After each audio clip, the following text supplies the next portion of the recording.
أعوذ بالله من الشيطان الرجيم. بسم الله الرحمن الرحيم. ولا تقتلوا أولادكم خشية إملاق نحن نرزقهم وإياكم إن قتلهم كان خطأ كبيرا. اپنی اولاد کو مفلسی کے ڈر سے قتل نہ کرو، ہم ان کو بھی رزق دیتے ہیں اور تم کو بھی، بلا شبہ ان کا قتل بہت بڑے گناہ کی بات ہے۔ یہ سورہ بنی اسرائیل کی 31 نمبر کی آیت ہے۔ گزشتہ ایک رکوع سے اسلامی معاشرے کی تشکیل کے سلسلے میں ہدایتیں دی جا رہی ہیں۔ پاکیزہ معاشرہ جو وجود میں آنے والا تھا، اسلامی ریاست مدینہ طیبہ میں قائم ہونے والی تھی، اس کے اصول، اس کے ضابطے، اس کے طریقے کیا ہوں گے، اس کے لیے ہدایتیں مسلمانوں کو دی جا رہی ہیں۔ مختلف ہدایتیں معاشرتی، حقوق اللہ کے تعلق سے، حقوق العباد کے تعلق سے، مال کے خرچ کرنے کے تعلق سے کئی ایک ہدایتیں اس سے پہلے بھی پہلے رکوع میں آ چکی ہیں۔ اب یہاں پر اس آیت میں معاشرے کی ایک انتہائی گھناؤنی حرکت اور جاہلانہ رسم اور ظالمانہ رسم کی طرف توجہ دلائی گئی ہے کہ ایام جاہلیت میں جس طریقے سے اولاد کو قتل کر دیا جاتا تھا ان کے پیدا ہوتے ہی، کیسا گھناؤنا جرم وہ کیا کرتے تھے، اس کے بارے میں اس میں وضاحت کی گئی کہ یہ عمومی طور پر لڑکا اور لڑکی دونوں کے ساتھ کیا جاتا تھا، اور خصوصی طور پر لڑکیوں کے ساتھ بیٹیوں کو زندہ درگور کر دیا جاتا تھا۔ یہ قتل اولاد جو ہوتا تھا وہ اس وجہ سے کہ انسان یہ سوچتا کہ ان کی پرورش کون کرے گا، ان کو کھلائے گا پلائے گا کون۔ تو اس آیت میں اللہ تعالیٰ اس بات کو واضح کر رہے ہیں کہ سب سے پہلے تو اولاد کو مار ڈالنا کوئی معمولی بات نہیں ہے، انتہائی گھناؤنی حرکت ہے، بہت بڑا گناہ ہے وہ۔ جو مفلسی کے ڈر سے جو مار ڈالتے تھے، مختلف طریقے اپناتے تھے، یہ انتہائی سنگدلانہ کام ہے، زبردست گناہ کا کام ہے۔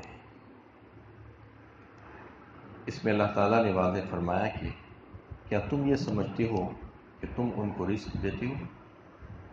کیا تم نے یہ سمجھ رکھا ہے کہ تمہارے کھلانے پلانے سے وہ کھاتے پیتے ہیں؟ حالانکہ اللہ تعالیٰ ہی رزق رساں ہے۔ ان اللہ هو الرزاق ذو القوۃ المتین۔ یہ اللہ ہی ہے جو ساری کائنات کو کھلا پلا رہے ہیں، زبردست طاقت والے ہیں، زور والے ہیں، بڑی سخت پکڑ پکڑنے والی وہی ہے رزاق، اس کے علاوہ کوئی رزاق نہیں۔ سب کے سب عبد الرزاق ہیں، رزاق کے بندے ہیں، رزاق ایک ہی ہے، کھلانے پلانے والا۔ تو یہاں پر اور سورہ انعام میں بھی ایسی ملتی جلتی آیت ہے، کچھ الفاظ کے رد و بدل کے ساتھ، وہاں پر بھی آیا ہے وَلَا تَقْتُلُوا أَوْلَادَكُم مِّنْ إِمْلَاقٍ نَحْنُ نَرْزُقُكُمْ وَإِيَّاهُمْ آیا وہاں پہ، یعنی ہم تم کو بھی کھلاتے ہیں ان کو بھی کھلاتے ہیں۔ یہاں پر اس کا بدل ہو گیا، نَحْنُ نَرْزُقُهُمْ وَإِيَّاكُمْ، ہم ان کو دیتے ہیں پھر تم کو دیتے ہیں۔ مطلب یہ ہے کہ ان کے بدلے میں تم کو مل رہا ہے، یہ بتا رہے ہیں، ان کے طفیل میں تم کو مل رہا ہے۔ اللہ کے نبی صلی اللہ علیہ وسلم کے ارشادات کے ذریعے سے یہ بات واضح ہوتی ہے کہ آپ صلی اللہ علیہ وسلم نے فرمایا کہ تم کو جو دیا جاتا ہے وہ تمہاری ضعیفوں اور کمزوروں کی بدولت تم کو جو ہے دے دیا جاتا ہے۔ انما تنصرون وترزقون بضعفائکم، تمہاری مدد کی جاتی ہے، امداد کی جاتی ہے اللہ تعالیٰ کی طرف سے، اور تمہیں رزق دیا جاتا ہے تمہارے کمزوروں کی وجہ سے۔ کمزور عورتیں اور معصوم بچے جس کی کفالت انسان کرتا ہے، جس کی وجہ سے اللہ تعالیٰ اس پر رحم کر کے اس کو وہ عطا فرما دیتے ہیں رزق کے ذرائع۔ اللہ تعالیٰ اپنے کسی بندے کو دیکھتے ہیں کہ وہ اپنے اہل و عیال کی خدمت میں لگا ہوا ہے، ان کی کفالت کر رہا ہے اور دیگر ضعیف اور کمزور اور محتاجوں کی بھی امداد کر رہا ہے، تو اس کو اسی حساب سے رزق دیا جاتا ہے۔ اللہ تعالیٰ کے پاس سب کچھ معلوم ہے، اللہ تعالیٰ کو باخبر ہے اللہ تعالیٰ۔ تو انسان یہ سمجھتا ہے اپنی جہالت اور غفلت کی وجہ سے کہ میں پال رہا ہوں، میں کھلا رہا ہوں۔ کوئی نہیں کھلا رہا ہے، تم کو کون کھلا رہا ہے؟ اللہ تعالیٰ پوچھتے ہیں۔ ہم ان کو بھی کھلا رہے ہیں اور تم کو بھی کھلا رہے ہیں۔ ان کے رزق کا انتظام کرتے ہیں پہلے، پھر اس کے طفیل میں تمہارے رزق کا انتظام کرتے ہیں، تم بھی ان کی طفیل میں کھا لیتے ہو۔ نحن نرزقهم وإياكم، فرما دیا ان قتلهم كان خطأ کبیرا، بلا شبہ ان کا قتل بہت بڑے گناہ کی بات ہے۔ صحیح بخاری کی ایک حدیث میں اللہ کے نبی صلی اللہ علیہ وسلم نے فرمایا کہ شرک کے بعد انتہائی گھنونا اور بڑا جرم قتل اولاد ہے۔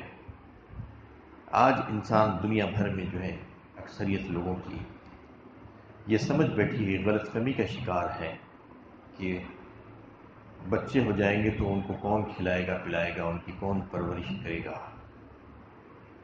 اس وجہ سے خاندانی منصوبہ بندی کا نام، فیملی پلاننگ، ضبط تولید، اس قسم کی کام کر رہے ہیں، یہ ساری دنیا میں یہ ہو رہا ہے۔ ان کو اس بات کا اندازہ نہیں ہے کہ وہ کھلا پلا نہیں رہے ہیں، بلکہ اللہ تعالیٰ ہی کی ذات ہے وہ جو کھلا پلا رہی ہے۔ مختلف حسین عنوانات سے منصوبہ بندی کی جاتی ہے۔ آج مرد حضرات یہ کہتے ہیں کہ اچھی تعلیم و تربیت کے لیے زیادہ بچے اگر ہوں گے تو ان کی تعلیم و تربیت ہو سکتی ہے۔ عورتیں اپنے حسن و جمال کو برقرار رکھنے کے لیے زیادہ بچے پیدا کرنا نہیں چاہتی۔ یہ سب کی سب غلط باتیں ہیں۔ اللہ تعالیٰ فرما رہے ہیں یہ فکر اور یہ سوچ غلط ہے۔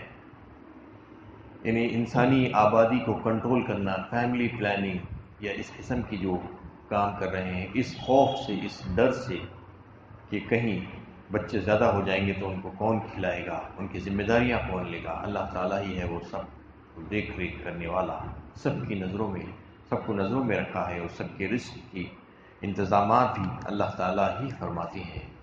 جو بھی انسان کوششیں کر رہا ہے اس سلسلے میں، پلاننگ کر رہا ہے، یہ بالکل غلط پلاننگ ہے، اس کی غلط سوچ اور غلط فکر ہے۔ آج بھی موجودہ زمانے میں بھی اس قسم کی حرکتیں نہ صرف اس وقت ہوتی تھی بلکہ اب بھی مختلف انداز میں کیا جاتا ہے۔ اب تو انہیں ماں کے پیٹ میں ہی رحم ہی کو جو ہے رحم میں سے نکال دیا جاتا ہے۔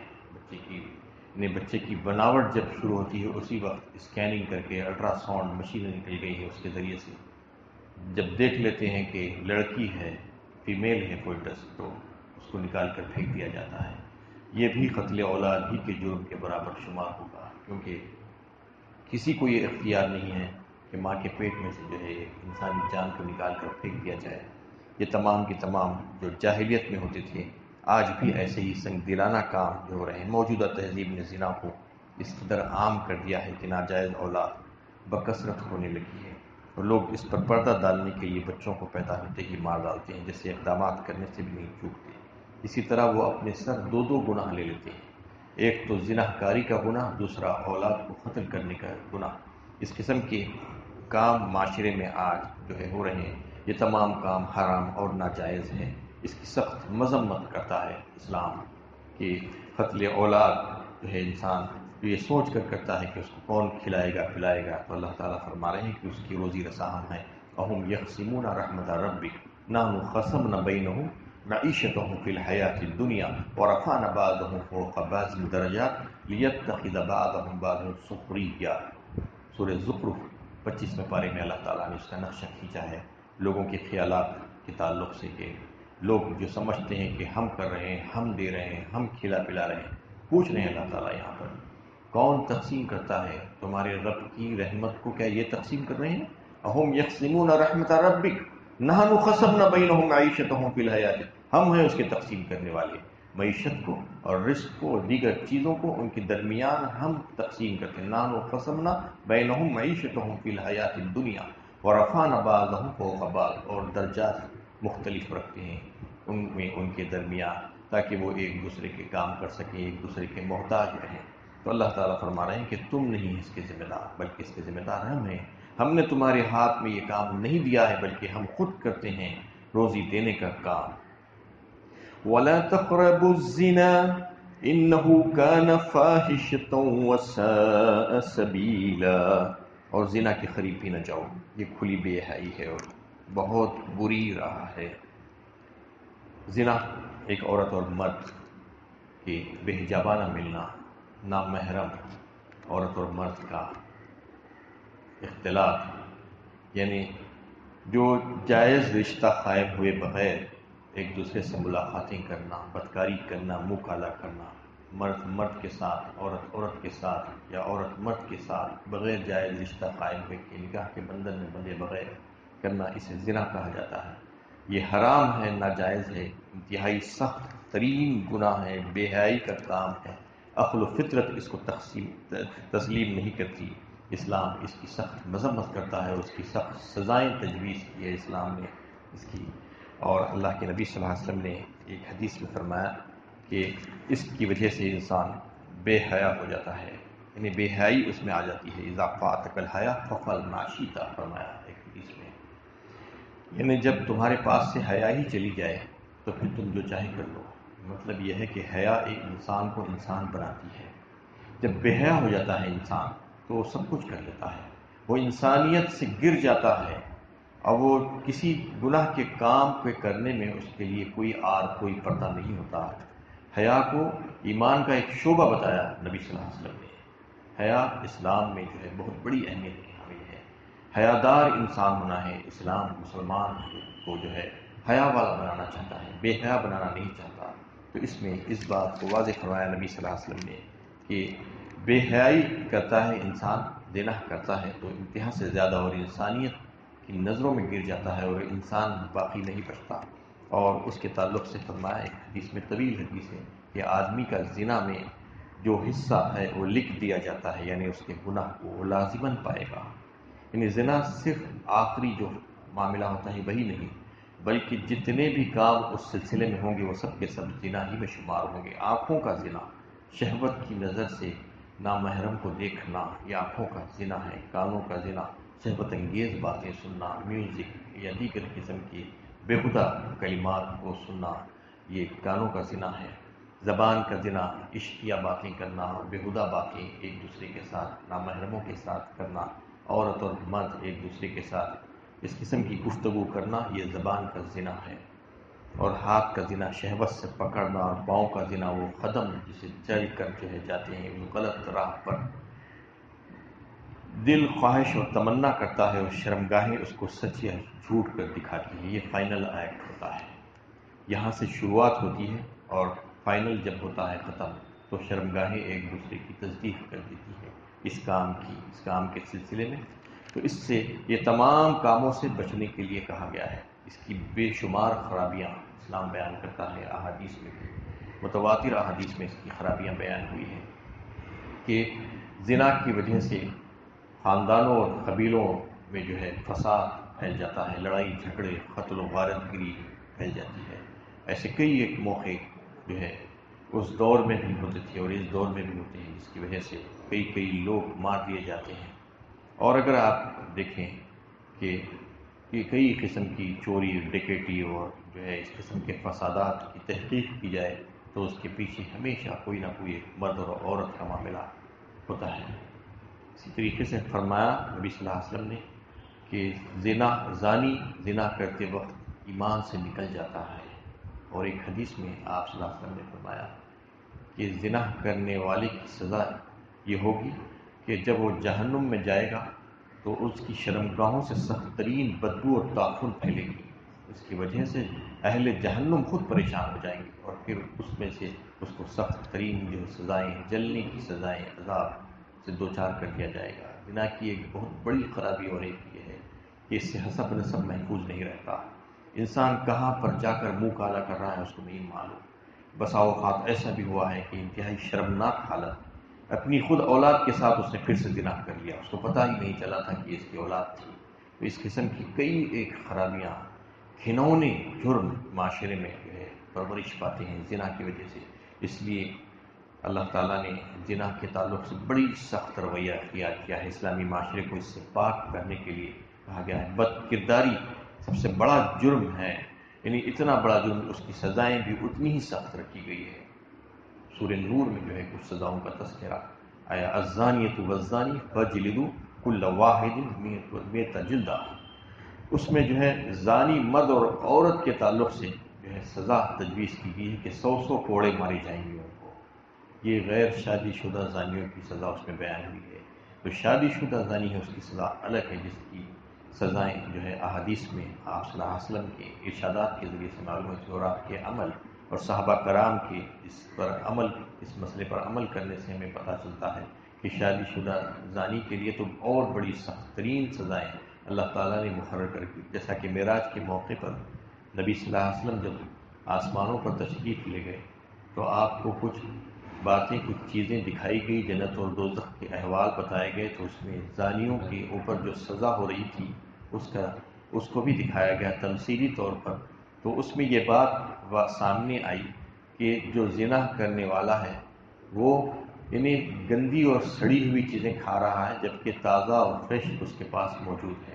یہ بالکل ایسا ہی ہے کہ ایک احمق انسان جس کے پاس بہترین تازہ فریش چیز موجود ہے، اس کو چھوڑ کر کچرے کی کنڈی میں سے جا کر نکال کر گندی چیزیں کھا رہا ہے. تو اس سے بڑھ کر احمق ترین انسان کون ہو سکتا ہے؟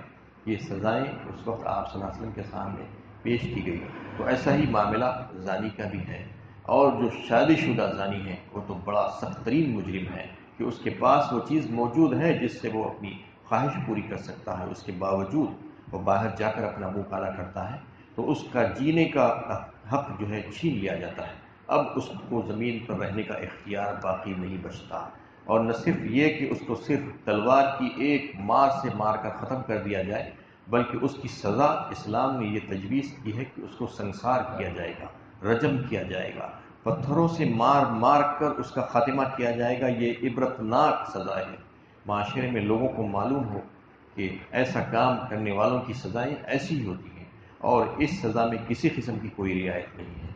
جیسا کہ جو ہے اس میں اگر کوئی جو متاثر ہوئے لوگ جو ہیں ان کی طرف سے اور ان کے اہل خاندان کی طرف سے اگر معافی بھی مل جائے اس مجرم کو، تو بھی اس کو معافی نہیں ہوگی.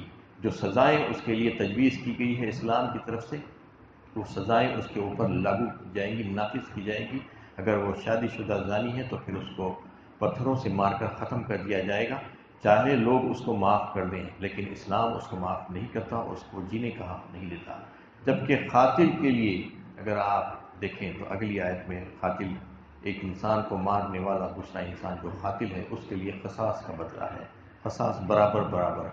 کسی انسان نے کسی کو مارا ہے تو اس کو مار دیا جائے گا، اس کے بدلے میں قتل کر دیا جائے گا. لیکن اس میں کچھ کنسیشن ہے. قتل کرنے والے کے بارے میں بھی قاتل کے لیے بھی کچھ رعایتیں مل سکتی ہیں، اس صورت میں کہ مقتول کے ورثاء اگر چاہے تو اس کو ایسے ہی معاف کر دے سکتے ہیں قاتل کو، یا اس سے خون بہا لے کر معاف کر دے سکتے ہیں، کچھ پیسہ لین دین کر کے اس کی جو ہے معافی کی گنجائش ہے. لیکن زانی کی معافی کی کوئی گنجائش نہیں ہے. لوگوں کو یہ شک و شبہ ہو سکتا ہے کہ ایک انسان نے ایک انسان کی جان لے لی اور اس کے لیے کچھ نہ کچھ رعایت کی صورت نکل سکتی ہے، لیکن ایک انسان نے ایک انسان کی جو ہے عزت لوٹی، اس کے ساتھ منہ کالا کیا، تو پھر اس کے ساتھ کوئی رعایت کیوں نہیں نکل سکتی؟ تو یہ سوچنے کی بات ہے کہ ایک انسان نے دوسرے انسان کی جان لی تو وہ ایک انسان کا قتل کیا. اس انسان نے جو زانی ہے وہ ساری انسانیت کا قتل کیا. یہ حسب نسب برباد کر دیا. اس سے نسلیں برباد ہو گئی، قومیں تباہ ہو گئی، خاندانوں میں جھگڑے ہو گئے، فساد فی الارض ہو گیا. یعنی زنا کوئی معمولی بات نہیں ہے. زنا کرنے والے یہ جو ہے بہت بڑا گھنونا جرم کرتا ہے زنا کرنے والا. تو اس لیے اس کی سزائیں بھی انتہائی سخت تجویز کی گئی ہیں. اور اس سلسلے میں اسلام تو نہ صرف یہ کہ زنا نہ کرو نہیں کہتا، بلکہ زنا کے قریب بھی نہ جاؤ. ولا تقربوا الزنا ولا تفعلوا الزنا نہیں کہا. جتنے ایسے قسم کے کام ہیں، ولا تقربوا الفواحش ولا تقربوا مال الیتیم، یعنی جو معاشرے میں بربادی کر دیتے ہیں، تباہی کر دیتے ہیں، اس کے قریب بھی نہیں جانا. قریب بھی نہیں جانا کا مطلب یہ ہے کہ وہ ماحول ہی میں نہیں جانا، اس کے مقدمات کے قریب نہیں جانا. اس کو کرنے کے جہاں پر موقع ملتے ہیں وہ موقعوں سے بھی جو ہے دور بھاگ جانا. یہ کہا گیا ہے۔ ایسے کئی ایک موقع اسلام اس کی نشاندہی کرتا ہے کہ جیسا کہ بے حجابانہ ملاقات نامحرم عورتوں اور مردوں کی، عورتیں جو ہے بن سنور کر بے پردہ باہر نکلنا اور ایسے لباس پہننا جس سے دعوت نظارہ دے رہی ہو اور اپنے حسن کا مظاہرہ کر رہی ہو، اور مخلوط محفلیں، مخلوط معاشرہ آج بہت عام ہو گیا ہے۔ تعلیم گاہیں بھی ویسی ہی ہو گئی ہیں اور محفلیں بھی ویسی ہو گئی ہیں، ایک دوسرے سے بے حجابانہ مل رہے ہیں لوگ، پڑھنے کے سلسلے میں، کام کرنے کے سلسلے میں، جاب کر رہے ہیں، یا ایسے کئی ایک کام ہو رہے ہیں، خاندان میں ایک دوسرے سے جو ہے رشتہ دار، نامحرم رشتہ دار بے حجابانہ طور پر، آزادانہ طور پر ملتے ہیں۔ عورت اور مرد تنہائی میں ملنا، گفتگو کرنا، یہ سب کے سب زنا کو قریب کرنے والے کام ہیں، اس سے منع کیا گیا ہے۔ نظروں کو نیچی رکھنا، ایسے کئی ایک کام ہے جس سے اسلام منع کرتا ہے، اس کو اختیار کرنے کے لیے کہتا ہے تاکہ زنا کے جو آخری ایکٹ ہے وہ اس سے بچا رہے، اس کے قریب بھی نہیں جائے گا تو وہ ساری برائیوں سے، بے حیائی کام سے، اس کے ارتکاب سے انسان بچا رہے گا۔ لیکن آج معاشرے میں اسی کی طرف جو ہے اسی کو انکریج کیا جاتا ہے، اسی کو پروموٹ کیا جا رہا ہے۔ کتنی بدقسمتی اور بے شرمی کی بات ہے کہ آج دنیا بھر میں قوانین بنائے جا رہے ہیں اس کے تعلق سے، یعنی یہ کہا جا رہا ہے کہ یہ انسانی آزادی ہے، فرد کی آزادی ہے، فریڈم آف چوائس کہہ کر اس کو قانون بنایا جا رہا ہے۔ کوئی کسی کے ساتھ رہنا چاہتا ہے تو اس کا انفرادی معاملہ ہے، کوئی اس میں زبردستی نہیں کر سکتا، پرسنل میٹر کہہ کر اس کو جو ہے یہ اس کا جسٹس کیا جا رہا ہے، جسٹیفیکیشن کیا جا رہا ہے کہ پرسنل میٹر ہے۔ کوئی عورت عورت کے ساتھ، مرد مرد کے ساتھ، عورت مرد کے ساتھ بغیر شادی کے نکاح کر کے رہ سکتے ہیں، یہ قانون بنا دیا گیا ہے دنیا کے کئی ایک ممالک میں۔ اور اس قدر یعنی شرمناک بات ہے کہ ہندوستان میں بھی اس قانون کو بنایا گیا ہے۔ ابھی تک کا ہندوستان میں بے حیائی کے پھیلنے کو روکنے کے سلسلے میں جو ہے کئی ایک اقدامات کیے گئے تھے، ایڈلٹری اور ہومو سیکسوالٹی، لیسبینزم وغیرہ جو ہے، اس کے لیے قانون سیکشن 377 بنا کر اس کو یعنی سزا دی جاتی تھی وہ ایسا جرم کرنے والے کو۔ لیکن چند مہینے پہلے یا تقریباً 1 سال پہلے اس قانون کو جو ہے بند کر دیا، ختم کر دیا گیا، ڈی کرمنلائز کیا گیا، اور یہ کہا گیا کہ اب سے یہ قانون برقرار نہیں رہے گا۔ اب اگر کوئی اپنی پسند سے جو ہے ایک دوسرے کے ساتھ رہنا چاہتا ہے تو یہ انسانی آزادی ہے، فریڈم آف چوائس ہے، ہاں زبردستی نہیں ہونا چاہیے۔ انتہا سے زیادہ شرمناک قانون ہے یہ۔ اس قانون کی مذمت مسلمانوں کو کرنا چاہیے اور مسلمانوں کو معلوم ہونا چاہیے کہ اسلام کی پسند کیا ہے، اسلام کا مزاج کیا ہے۔ اپنے نوجوانوں کو اس سلسلے میں بتانا چاہیے کہ یہ تمام بے حیائی کے کاموں سے اپنے آپ کو بچانا، اس سے دنیا اور آخرت دونوں تباہ و برباد ہو جائیں گے، چاہے وہ کسی عورت کے ساتھ رہ رہی ہو، یا مرد کے ساتھ لطف اندوز ہو رہا ہو، یا کوئی عورت مرد کے ساتھ۔ یہ سارے کے سارے بدفعلی کی حرکتیں، غیر فطری کام انتہا سے زیادہ ناپسندیدہ ہے اسلام میں۔ اسلام اس سے منع کرتا ہے اور روکتا ہے، یہ کہہ کر کہ وَلَا تَقْرَبُوا الزِّنَا إِنَّهُ كَانَ فَاحِشًا وَسَاءَ سَبِيلًا، یہ بے حیائی ہے اور بہت بری راہ ہے، تباہ و برباد کر دینے والی راہ ہے، انسان کا مستقبل تباہ کر دیتی ہے، دنیا تباہ کر دیتی ہے، اور آخرت میں سخت ترین سزاؤں سے جو ہے دوچار ہو جائے گا۔ تو یہ معاشرتی مسائل جو ہیں اس کو پیش کر کے اسلام کا مزاج پیش کیا جا رہا ہے کہ اسلامی ریاست جو قائم ہونے والی ہے اس میں مسلمانوں کا رول کیسا ہونا چاہیے، مسلمانوں کا کردار کیسا ہونا چاہیے، ان کے اعمال کیسے ہونے چاہیے۔ اللہ تعالیٰ سے دعا ہے کہ اللہ تعالیٰ ہمیں صحیح علم و عمل کی توفیق